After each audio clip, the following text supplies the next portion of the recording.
Okay. First of all, I said some of my friends. There was some ad with the Single Fathers Association on television, and they began to go, Andrew, look your organization, right? Yeah. Then I have another real good friend. He had also suggested that I get in contact with the Single Fathers Association. Well, from work, I used the phone and I had made contact and I contacted Mr. Lala, whom I had my first communication on with my issue.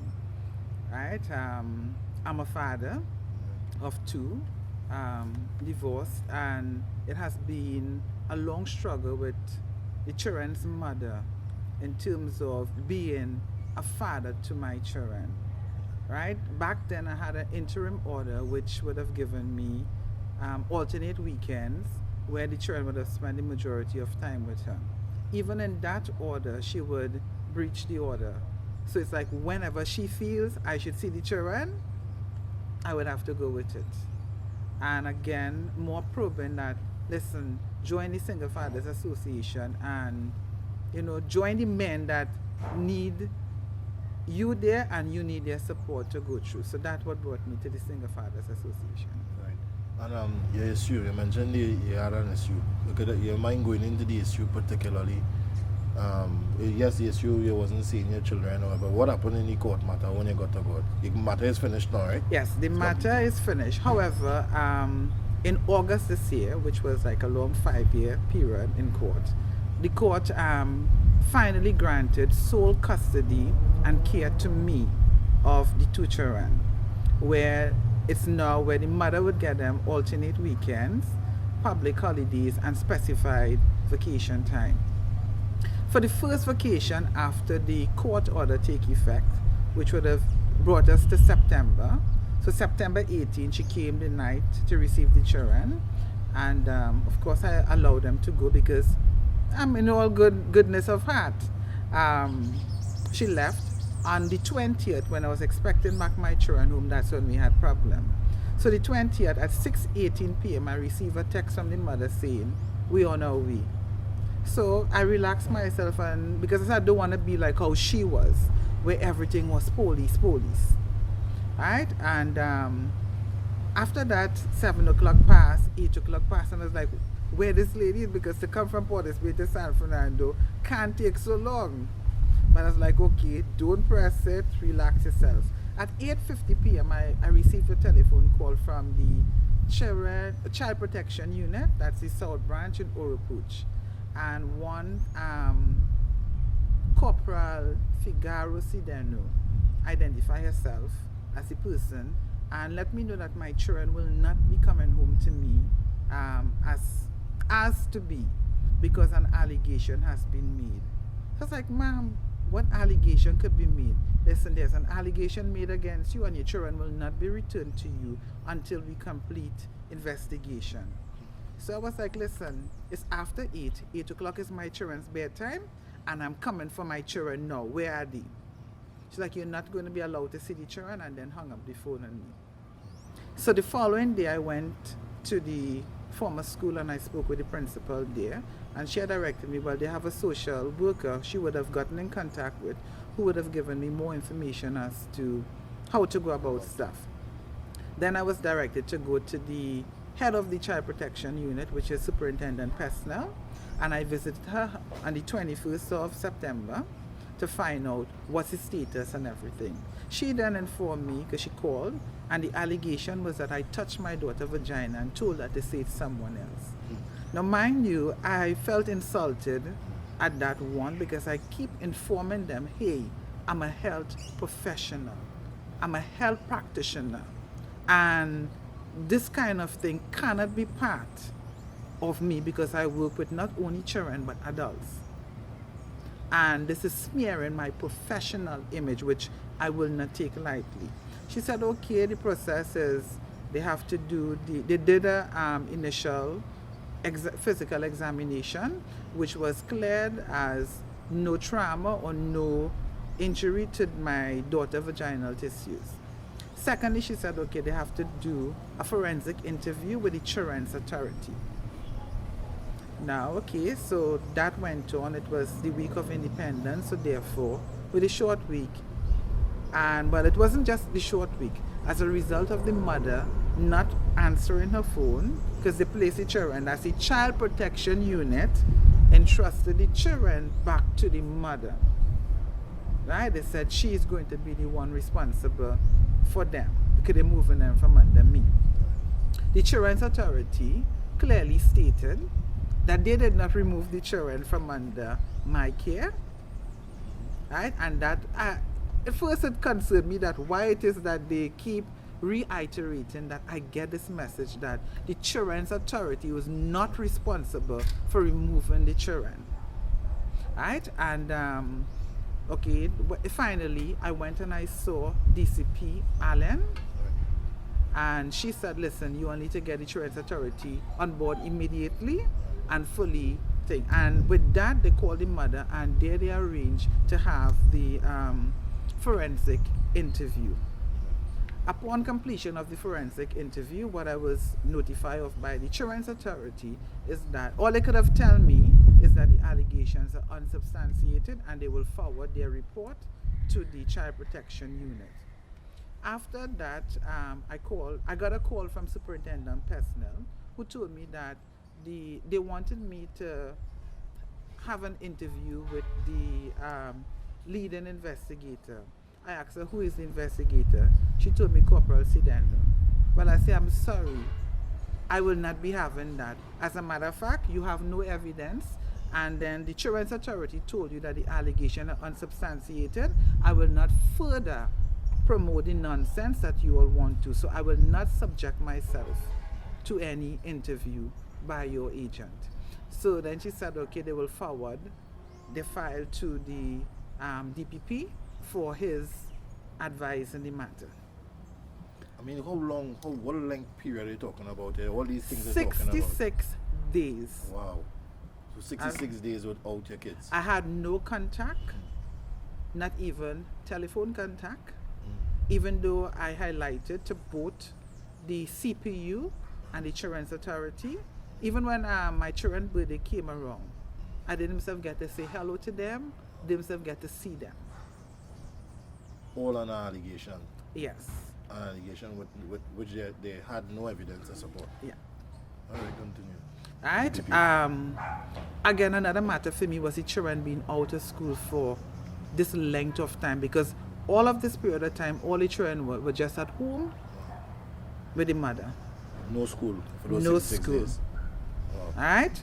And I was like, listen, because I had called back the Children's Authority and I said, aren't you all supposed to do something in this matter? Because here my children, their rights to school, they are being denied that. To be educated, yes.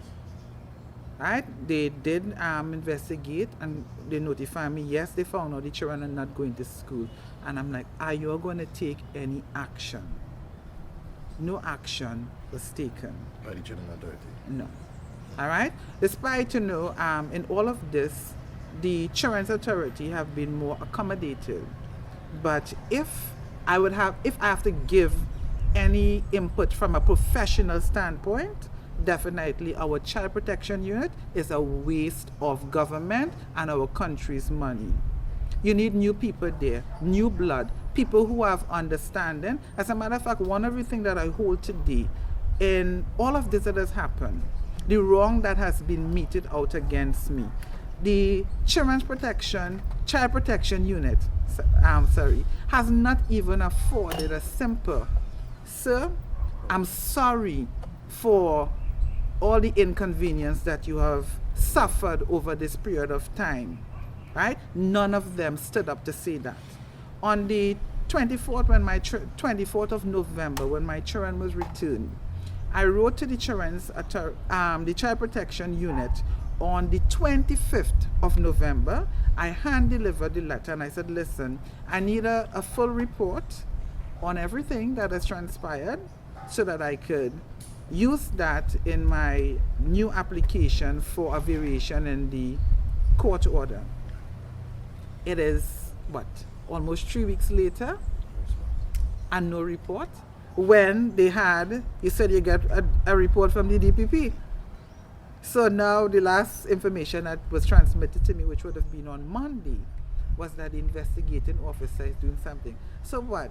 The investigating officer have to investigate over to write a report when you have all the information before you? And with the DPP, they send anything to the DPP? If they? Yeah. Yes, the Child Protection Unit said they had forwarded what they said was a statement from my daughter. Right? They said they had written statement.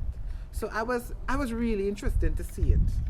But of course I didn't get that opportunity because I would have liked to see what my daughter would have written. What they said. Because one of the key things that I know about my children, whatever they write, they could read it. And my challenge would have been for them to present it and give it to my daughter to read it. Well, sir.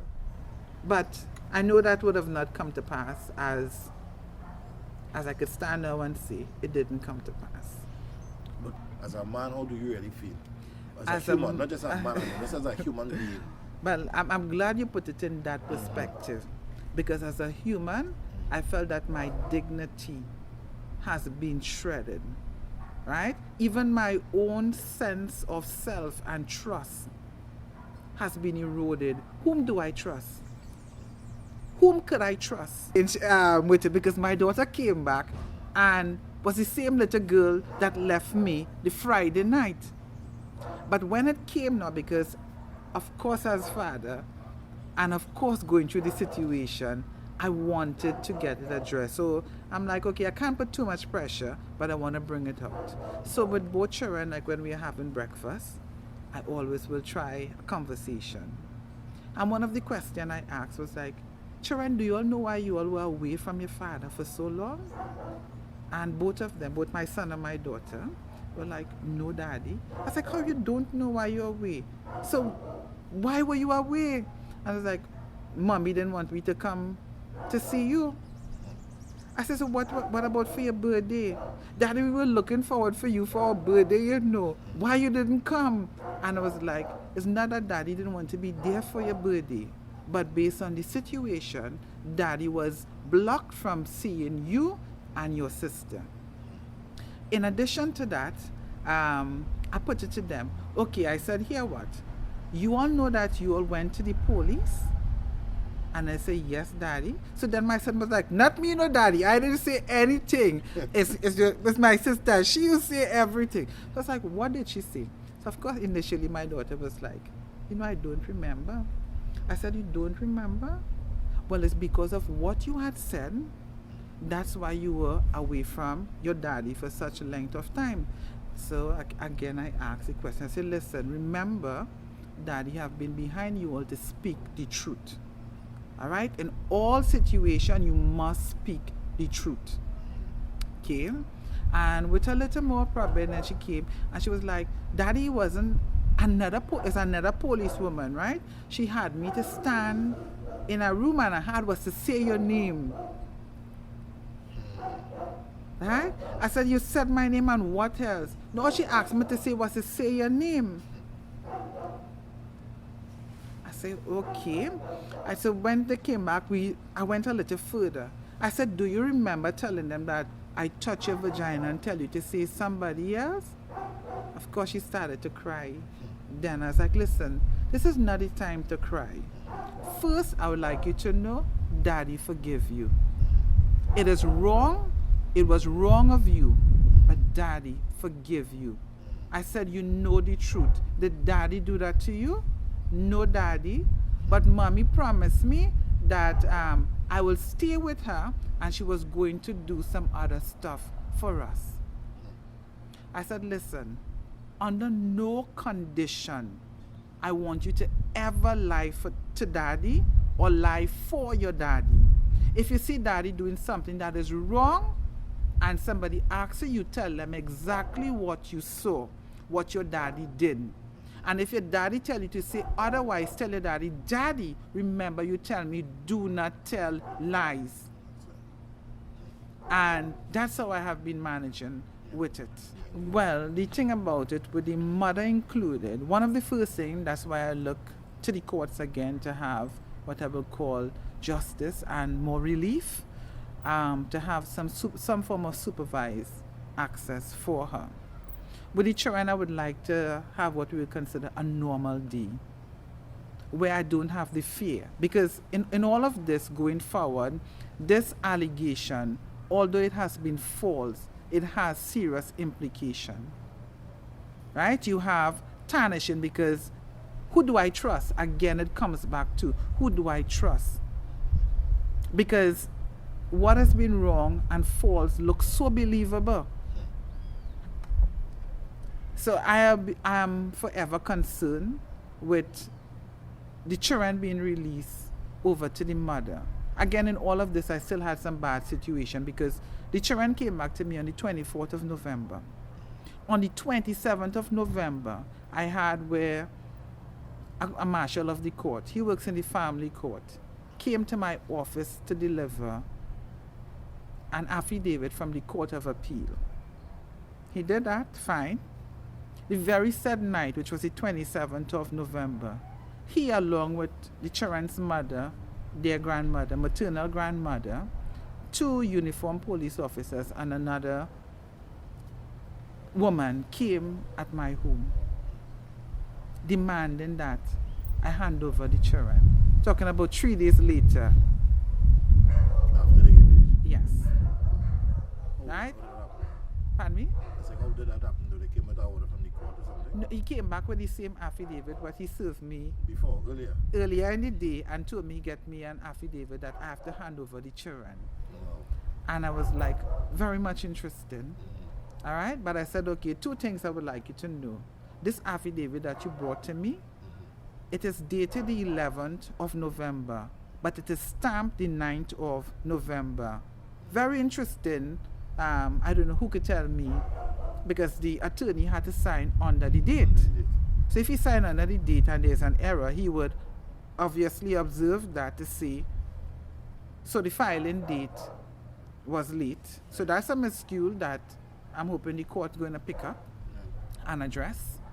And then they threatened to break down my door. And this was done in the presence of 2 uniformed police officers who didn't take any action, who didn't caution. And how am I to feel in light of this? Who do I trust again? So are you in fear that they may try some other ploy Well, or some other gimmicks? If I'm in fear of if they may try, listen, my only hope is that, okay, the same big God that I trust is the only one going to keep me through, because it's so uncertain with the system. I may interject as well, Inspector Paul. She works with the Child Protection Unit. On the 24th, when the children was handed over to me, she spoke with the mother and I, hoping that she could have got some conciliation to move forward. And even had hinted towards, listen, you'll work this out. So back then, the children's mother alluded to, it's her weekend coming Friday for the children. So Inspector Paul was like, ma'am, please, let's give a little consideration. The father has not seen his children for 66 days because they were with you. That night when I called her phone, I said, you mentioned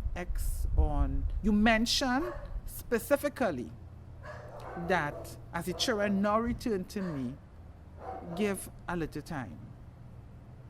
Right? I'm calling you now because the marshal from the court, 2 uniformed officers are here at my home saying that I must hand over the children. She was like, sir, no. What I said to you, don't take that. What the court order says. And the officers, you deal with the officers. All right? I cannot give direction in that. And I was like, wow. So therefore, I will have only one thing to say. Who do I trust? Who do we trust indeed, when as men, as fathers, the very system that is designed to protect us and to help us seems to be stacked against us? Help us, fathers.